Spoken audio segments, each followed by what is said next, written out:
किस एज से शुरू जाती है वैक्सीनेशन? अच्छा, ये वैक्सीन जो होती है ये बर्थ पैदाइश पे, जैसे अब न्यूबॉर्न हमारे पास आया है तो हम उसको BCG का जो TB का टीका होता है वो लगा देते हैं, जो राइट आर्म पे। सॉरी टू कट यू, वो एक यहाँ पे जो निशान होता है वो वाला। अच्छा, एक और मैं आपसे बात करना चाहती थी, शायद आपको इसमें ऐड कर लें जवाब में, कि जब हम मुल्क से बाहर अगर बच्चा पैदा करते हैं, अब्रॉड अगर आप कहीं पे भी जाते हैं, वहाँ पे हॉस्पिटल्स में जैसे ही बच्चा पैदा होता है तो वो साथ, जब बच्चा जा रहा होता है हॉस्पिटल से, तो वो साथ में विटामिन D जो है ना बच्चे को पहले ही दे देते हैं।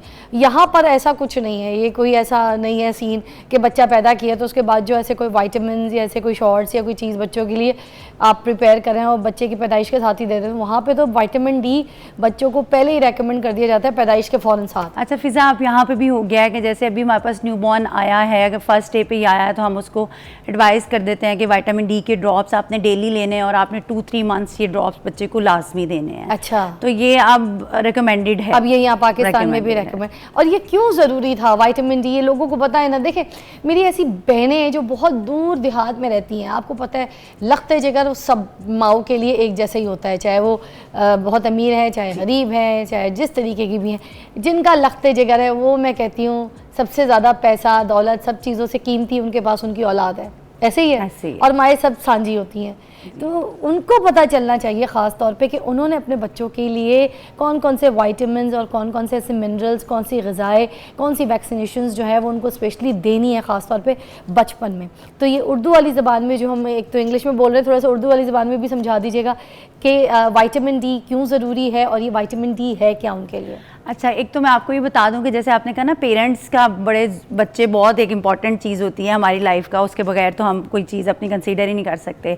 तो आजकल पेरेंट्स इतने कंसर्न हो गए हैं कि जैसे मैं अपनी प्राइवेट प्रैक्टिस कर रही हूँ तो मुझे आइडिया होता है कि शायद अपने लिए वो चीज़ें इग्नोर कर देते हैं, लेकिन बच्चों को कुछ थोड़ा सा हो जाए तो वो फ़ौरन से डॉक्टर के पास रश करते हैं कि जी हमारे बच्चे को ये हो गया। तो this is very positive thing कि चाहे वो अमीर हैं चाहे वो गरीब हैं, वो इस चीज़ को नहीं देखेंगे अपने बच्चों के लिए, ठीक है? वो जैसे भी आपके अपने, और उनकी कोशिश होती है अच्छे से अच्छे डॉक्टर को दिखाएं, और खुद भी कहते हैं आप इसकी अच्छी सी दवाई लिख दें हम ले लेंगे। हाँ, ये देखें, चाहे वो जितनी भी महंगी हम ले लेंगे। क्या बात है। अच्छा, अब बात रहेगी कि विटामिन D क्यों ज़रूरी है। तो विटामिन D इसलिए ज़रूरी है कि आपने, क्योंकि जब बच्चे की पैदाइश होती है ना तो आपने देखा है कि उसका सर बिल्कुल नरम होता है यहाँ से और यहाँ से, क्योंकि अभी उसके सुचर्स, जो बोन की हड्डियाँ, जो स्कल की हड्डियाँ होती हैं, वो अभी इस तरह मर्ज नहीं हुई होती, तो स्पेस होता है। ये अल्लाह मियाँ की कुदरत है, क्योंकि उसने ब्रेन ने ग्रो करना होता है तो अल्लाह मियाँ ने उसकी बोन्स को भी सेपरेट रखा होता है। ठीक है।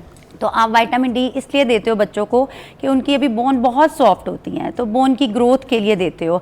आपने एक हमारा ये भी अलमिया है कि जैसे सर बनाने वाली बात आपने बहुत से लोगों से सुनी होगी, हमने भी ऑब्जर्व किया हुआ है कि बच्चा छोटा होता है जी, इसको आप हार्ड सरफेस पे लटाए, सर बनाना है, सर बनाना है।